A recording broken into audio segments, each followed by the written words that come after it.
ఇది మనకు పార్ట్ 1 అయిపోయింది. పార్ట్ 2 కొమరవెల్లి దర్శనం అయిపోయింది మనకు. చూడండి, రేణుక ఎల్లమ్మ దర్శనం కూడా అయిపోయింది. అయిపోయిన తర్వాత మేము ఈ దర్శనం చేసుకొని మధ్యలో వెళ్ళేసి బ్రేక్ఫాస్ట్ చేసుకున్నాము. బ్రేక్ఫాస్ట్ పొద్దున కదా 9:30 కల్లా బ్రేక్ఫాస్ట్ అయిపోయింది. అందరూ రకరకాల భోజనాలు చేసుకొచ్చారు. టిఫిన్స్ అందరూ ఒక్కొక్కరు ఒక్కొక్క రకం తెచ్చేసరికి అందరం షేర్ చేసుకొని అందరం తిన్నాము. అలా బయట కూర్చొని ప్రశాంతంగా చల్లగాలి పిలుస్తుంటుంటే చాలా బాగుంటుందండి. కార్తీక మాసంలో కదా అందరూ ఎంత వెరైటీ టిఫిన్లు అన్నీ చేసుకొచ్చారండి. అందరిది షేర్ చేసుకున్నాము.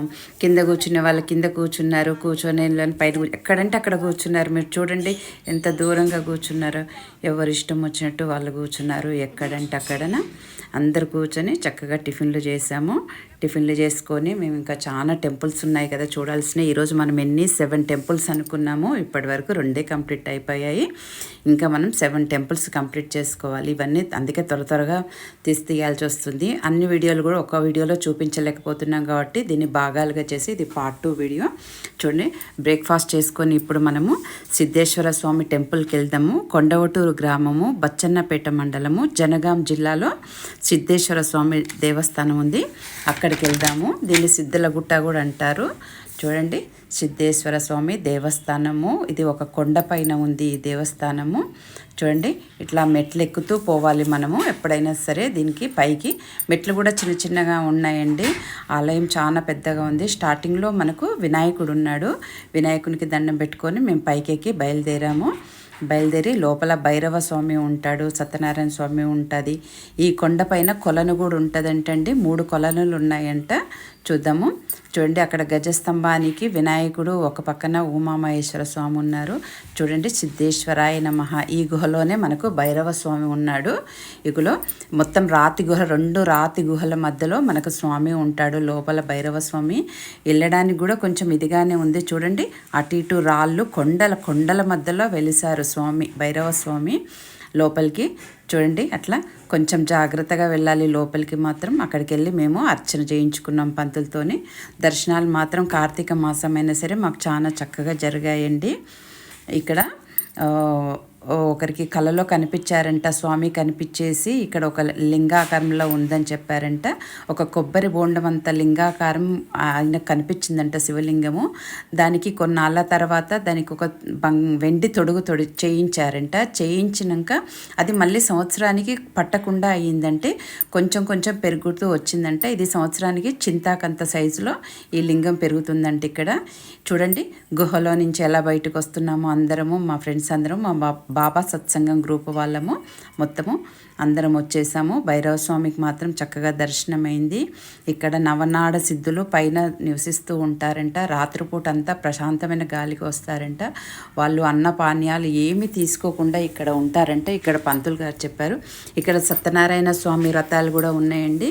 ఇక్కడ సత్యనారాయణ స్వామి పీఠం కూడా అక్కడే అన్ని చాలా ఉన్నాయి. మనం తీసుకెళ్ళక్కర్లేదు.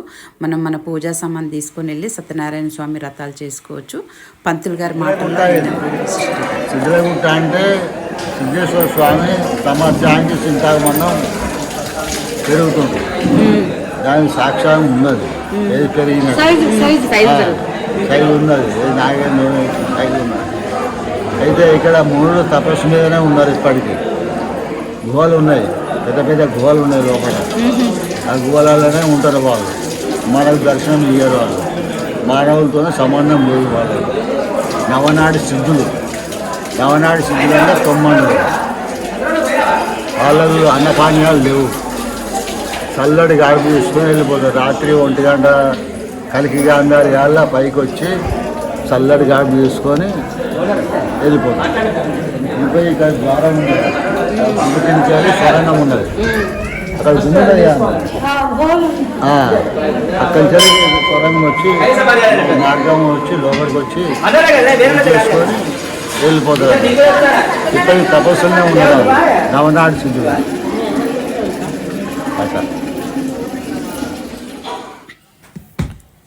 ఇక్కడ ముడుపులు కూడా కడతారు.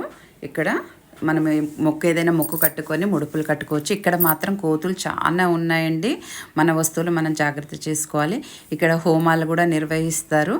చూడండి సత్యనారాయణ స్వామి వ్రతాలు అయిపోయినాయి. మళ్ళీ తర్వాత ఇంకో రెడీ అవుతూనే ఉన్నారు, వచ్చిన వాళ్ళు వచ్చి చేసుకుంటున్నారు. నందీశ్వరుడు ఓం నమ శివాయ.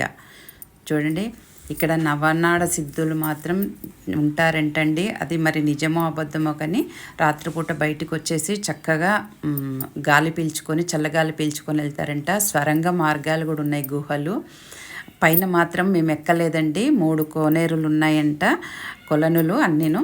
అందులో స్నానాలు చేస్తారంట. కానీ చాలా పైకి ఉంది, మేము ఎక్కలేకపోయాం, అందుకే ఎక్కలేదు. ఇక్కడ గజస్తంభం కూడా చాలా పెద్దగా ఉంది. గుడి బయట ఆలయ ప్రాంగణం ఎంత చక్కగా ఉందండి చూడడానికి. ఎవరైనా వెళ్ళని వాళ్ళు ఉంటే వెళ్ళండి. ఇది చక్కగాను మేము చెప్పాం కదా, ఒక్క రోజులో ఎన్ని టెంపుల్స్ దర్శించామో చెప్పాం కదా, 7 టెంపుల్స్. చూడండి ఇది 3వ టెంపుల్. చూడండి ఇక్కడ అందరం మేము ఒక ఫోటో తీసుకున్నాము, చక్కగాను ఫోటో తీసుకొని వెళ్ళాం. ఇదండి కొండవటూరు గ్రామము, బచ్చన్నపేట మండలము, జనగాం జిల్లానండి. సిద్ధేశ్వర స్వామి దేవస్థానం ఇది. ఒక కొండపైన ఉందండి. ఇక్కడ చాలా బాగా జరుగుతుందంట. ఏ కోరికలు అనుకున్న అన్నీ చక్కగా నెరవేరుతాయంట. లింగం కూడా చెప్పాను కదా, చింతాకంత సైజులో సంవత్సరానికి పెరుగుతూ వస్తూ ఉందంట. చూడండి ఆలయ ప్రాంగణం అంతా ఎలా ఉందో. మేమందరం ఇప్పుడు మళ్ళీ బయలుదేరుతున్నాము. బయలుదేరి కొలనుపాకు వెళ్తాము. ఇప్పుడు జైన్ మందిర్ ఫస్ట్ వెళ్ళాక కొలనుపాకు వెళ్తాము. ఈరోజు నేను చెప్పాను కదా ఏమేం టెంపుల్ వెళ్ళాలి, కొమరవెల్లి, రేణుక ఎల్లమ్మ, సిద్ధేశ్వర స్వామి టెంపుల్. ఇప్పుడు జైన్ మందిరు, కొలనుపాక, యాదగిరిగుట్ట, మత్స్య నరసింహస్వామి, స్వర్ణగిరి. ఇన్ని ఒక్క రోజులోనే మేము అన్ని దర్శనం చేసుకుంటున్నామండి. ఒక్క రోజులో ఇన్ని టెంపుల్ అంటే మాటలు కాదు. అందుకే చాలా స్పీడ్గా వెళ్ళాల్సి వస్తుంది. అందరినీ హడావుడి, అందుకే పైన కొండపైకి ఎక్కలేదు. చూడండి అందరు బయలుదేరి మళ్ళీ మేము జైన్ మందిర్ వెళ్తున్నాము. బస్సులో కూడా హ్యాపీగా అందరం కబుర్లు చెప్పుకుంటూ చాలా సరదాగా వెళ్తున్నాము అందరము. Jain Mandir, Kolanupaka next trip. చూడండి అందరూ నిద్రలు పోకుండా అందరూ కబుర్లు చెప్తున్నారండి చక్కగా. ఇలా ఎంజాయ్ చేస్తూ, ఏజ్తో సంబంధం లేదండి. అందరూ ఏజీ అంటారు. మనకి ఏజీ అంటేనే మనం 60లో ఉన్నా ఎప్పుడున్నా మనం చక్కగా ఎంజాయ్ చేయొచ్చు. చూడండి జైన్ మందిర్ ఇది. నెక్స్ట్ వీడియోలో జైన్ మందిరు, కొలనుపాక పార్ట్ 3లో అందరూ చూడండి. జైన్ మందిర్ కూడా చూడడానికి చాలా బాగుందండి. లోపల ఏందనేది కూడా నెక్స్ట్ వీడియోలో చూద్దాము మనము. ఇది మనకు బయట నుంచి ఇప్పుడు కొంచెం చూపిస్తున్నాను. నెక్స్ట్ చూడండి మనకు కొలనుపాక కూడా వస్తుంది. కొలనుపాక కూడా చాలా బాగుందండి. శివలింగం అది కూడా చాలా బాగుంటుంది. అదంతా మీరు చూడండి. మా ఫ్రెండ్స్ చూడండి, ఎండ కొడుతుంది అయినా కానీ అందరూ చక్కగా ఎంజాయ్ చేస్తూ ఉన్నారు. ఎక్కడ తగ్గేదే లేదండి. లేడీసు అలసిపోయామని ఉండరు, బయటికి వెళ్తే చాలు అదే ఎనర్జీ వచ్చేస్తుంది అందరికీ. చూడండి ఎంత చక్కగా అందరూ ఎనర్జీతో ఉన్నారో. ఎవ్వరికీ కాళ్ళ నొప్పులు కూడా రావట్లేదండి. అందరూ చక్కగా తిరిగారు. అందరూ 70 ఏళ్ళ వాళ్ళు కూడా ఉన్నారు అందులో. అందరూ చూడండి కొలనుపాక. ఇప్పుడు మన నెక్స్ట్ వీడియోలో ఈ 2 చూద్దాం. లోకాం సమస్తాం సుఖినో భవంతు.